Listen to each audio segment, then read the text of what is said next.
What's going on, everybody? Without further ado, welcome to Delay Game, where you get all your good sports opinions and sport takes, your good sports reviews, so you know what's going on.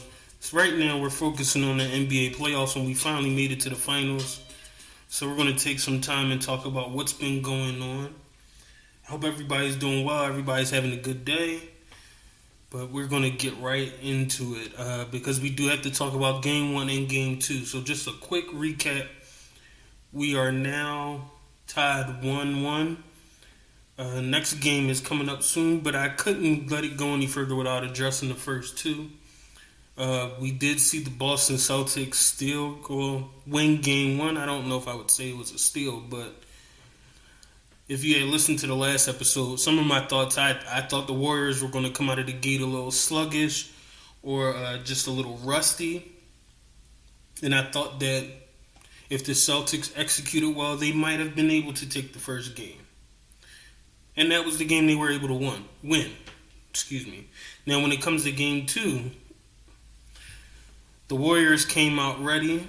Now, granted, the Celtics, I think, possibly gave that game away. With the high amount of turnovers they had in the first quarter. And I think Golden State capitalizes the game went further on. Jason Tatum struggled. And the Warriors were able to capitalize. And I think they did a good job being aggressive, maintaining composure, and the other players stepped up.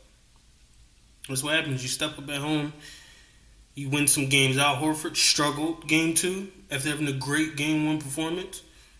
Sure, that has to be taken into account. So now we're at the point of the game being tied, or the series being tied 1-1. And I will say, for the two games that we saw, it has been very interesting. I'm still taking the Warriors in 6, but I need one of these teams to play consistent. We can look at the two stars of the game. We could talk about Jason Tatum. We could talk about Steph Curry. And if you paint with a broad brush, Steph Curry has been playing pretty good. But if you really think about Game 1, where he had a great first quarter, I believe he might have scored 2 points in the second quarter and then went scoreless in the third or the fourth. He had a rough rest of the game after starting off on fire, which I think is part of the reason Boston won. Jason Tatum, in that same game, struggled. He did put up a double-double, and I admire him for finding other ways to impact the game with 13 assists, but he did not play his greatest game. He was able to recover in Game 2, but still had a good amount of turnovers and didn't have the same impact in other facets of the game. He did shoot from the 3, had a high percentage from the 3, but when you consider his other field goals, especially closer to the rim, he was not efficient. So his points in that game is pretty misleading. Steph Curry, on the other hand, did play pretty good, but I don't think he's been playing the most consistent this playoff. So he played when he needed to blow the doors off that game too. But, I mean, Jordan Poole made an appearance and stepped up also. Andrew Wiggins has been playing very consistent this playoffs. And I saw a cool stat. Basically, Tatum is shooting 33% when guarded by Andrew Wiggins. And I'm not making the argument that Andrew Wiggins is the MVP of the team, but he is definitely the unsung hero, I would say, for the playoffs. He's been, as a defender on their team, he's been very impactful on both sides of the ball. He is impactful on the offensive end for what his role requires, possibly being maybe the third or fourth scoring option, and he plays elite level defense on the other side. So I think that deserves a lot of credit. We're all happy that Klay is back on the court, but he has not been playing like himself. He has not been playing like the elite defender, and he has not been playing like the normal nuclear offensive weapon he can be. So I think time will tell. He'll continue to get his legs under him. He's missed a lot of basketball. So I'm personally happy just to see him playing again. And I think he'll slowly get back into form. He has been slowly getting back into form. And honestly, Klay has also had his inconsistent moments, but I do think him being away from the game so long also has an impact. But thinking about and looking into, without delaying it any further, game three is definitely between Tatum and Curry. Just just in the sense of consistency. And I think that, one, we can't ignore that Klay Thompson's a vital part of the offense. Because when he gets it going, I think it has a way of inspiring or just making Steph Curry feel good that Klay's going along and doing well. Because when we see him score well, Steph kind of feeds off of it, and then the rest of the team feeds off of him. But I think we have to see consistency between the two stars because Jason Tatum has had a roller coaster of an offseason. And if we're going to be honest, so is Steph Curry. His 3-point percentage this playoff, compared to his standards, hasn't been great. So we're in this moment, game three, in a deciding game. Boston's at home. Golden State's in a rough spot because, I don't want to say it, but Steph Curry should feel like he's a vital reason they lost game one. Because there's a chance you would have been up 2-0. With the way you beat the brakes off of Boston, there's a chance you'd have been going to the Celtics up 2-0. And that is a different type of mindset in the NBA Finals. But instead, you're tied 1-1. So here we go. We're going to Boston in the sense of, I think they've lost one game after a loss. And I think they have a really great record at home. I think Boston's going to come out ready. I think we're going to see probably the best Jason Tatum game we've seen this series, which isn't hard to do, but possibly one of his better ones in the playoffs. I think there's a strong chance we'll see one of his better ones. Because I think the rest of his team will become more consistent. I don't think we'll see a bad performance out of Al Horford again. Let's get that out the way. I don't think Marcus Smart has had his level of game. He's been playing hard and playing good defense, but he's been struggling to get into a rhythm offensively. I think he's trying to be overly aggressive and he's trying to score, but he's not doing as much of his facilitating as he usually does.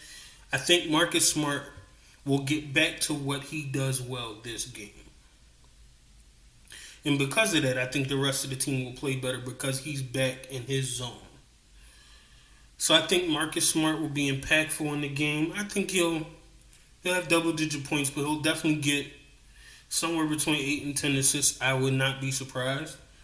I think Jaylen Brown will continue to rise. I think Jaylen Brown has been playing very well. I think he's playing very hard. I think he will have a really good game. I think the bench will have a good game. I think all the way around Boston will get back to what Boston does well. And I think they're going to get out early. They're going to get aggressive on Golden State early. And I think it's going to knock them off their square. Because outside of Draymond Green, they're front runners sometimes. They don't rub me off as the tough, aggressive, physical team. And I think Boston can play that game better than Golden State will. So them being at home, I think they will come out aggressive. They will come out physical. They will set a tone. And I think it will throw them off. I think Steph will be off. I think Klay will be off. I think they will try to fight back in the game. But I could see them losing this in double digits. I wouldn't be surprised. I think this finals, it's coming down a lot on Steph. Within some reason. I think we do have revisionist history where we forget how good Golden State was before Kevin Durant. But without even factoring that in, if you're Steph Curry, the man who set the 3-point record, the all-time 3-point record, he's a unanimous MVP. When you're that guy, there's just a level of expectation we have for him. And even though he's been playing good this playoffs and this series, I haven't seen that guy to me yet. I might save this for Game 4. I could see us seeing that Steph Curry Game 4, and it'll go back. Well, it'll be 2-2. I can see that happening. But for Game 3, I think Jason Tatum's getting some momentum in the sense that Game 2 he didn't have his best game, but he got some points on the board. And when you're in the slump and when you're trying to figure it out and you got the pressure of the finals, it's your first final, it might not be the most efficient. You gotta get some points on the board just to feel good. So the fact that he got the 3 ball going says a lot. So I could see him maybe not shooting the 3 ball as much Game 3, but I could see him being aggressive. I could see him being confident. I think the fans will be behind him. And I could see those two, with Al Horford following along and contributing, being a little too much. I could see Marcus Smart getting back in his groove and assisting and running the offense, and it could just be a little too much. But it's odd that how inconsistent these teams can be. Just even thinking about their previous series and the other games we've seen them in this playoffs, they can be very inconsistent, which is interesting. Thinking about how talented they are, you think about the talent on both sides, and you think about the Warriors' experience. And Boston might not have been to a finals, but they have a level of experience with each other. They've been to multiple Eastern Conference finals, so they're not new to each other. It is very interesting seeing them struggle with being consistent. So we'll see what happens. I think we're in store for a really good series, but I definitely think Boston's winning Game 3. I'm just putting that out there. In double digits. I think that the Warriors will be overwhelmed and Boston will take that game. Now, Game 4, we'll see. I personally think the Warriors will win Game 4, but I reserve the right to watch Game 3. The way these teams are playing, I reserve the right to watch Game 3 and then make an opinion on Game 4 with the way things are looking. So, I think time will tell. It's been a pretty good playoffs overall. And I think it would be nice to see Steph Curry win his, or it would be great to see Jason Tatum make his mark. Either or, we're in store for a good rest of the series. And I appreciate the referees. I want to give them a shout out because I definitely have criticized them earlier in the playoffs. And I don't think they're doing the best. But that last play, one of the plays I saw with Draymond Green, and he was really just doing his Dennis Rodman thing. He was really just trying to get into Jaylen Brown's head. I'm glad they didn't call a technical foul on that, and he would have been ejected. Would I have done what he did? No. Would I have been a little... how much of an irritant he was being? No. Is it really a foul? No. It's not. And it shouldn't be called as one. It's playoff basketball. It's finals basketball. You let them play.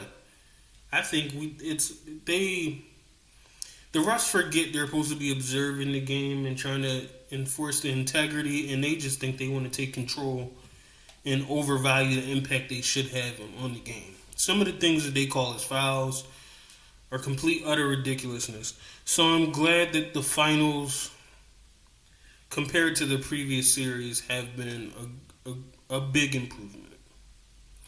There's still room for improvement, but I will acknowledge they have made improvements. So tell me what you think. Tell me what your thoughts are in reference to the series going forward. If you have any opinions on the Warriors or Steph Curry going forward, or Jason Tatum and Jaylen Brown and the Celtics, what do you think is going to happen? What do you think is going to be the landscape of the NBA when the dust settles? Are we going to see the emergence of a new era, a new team with new stars, or are we going to see the old faithful pull it through and win yet another championship. Let me know in the comments what are your thoughts. If you liked what you heard, please subscribe, please like. Please continue to look out for more content, because even after the NBA playoffs are over, we're going to be looking into other sports, specifically football. I'm a big football fan. I'm a big fantasy football fan, and that's coming.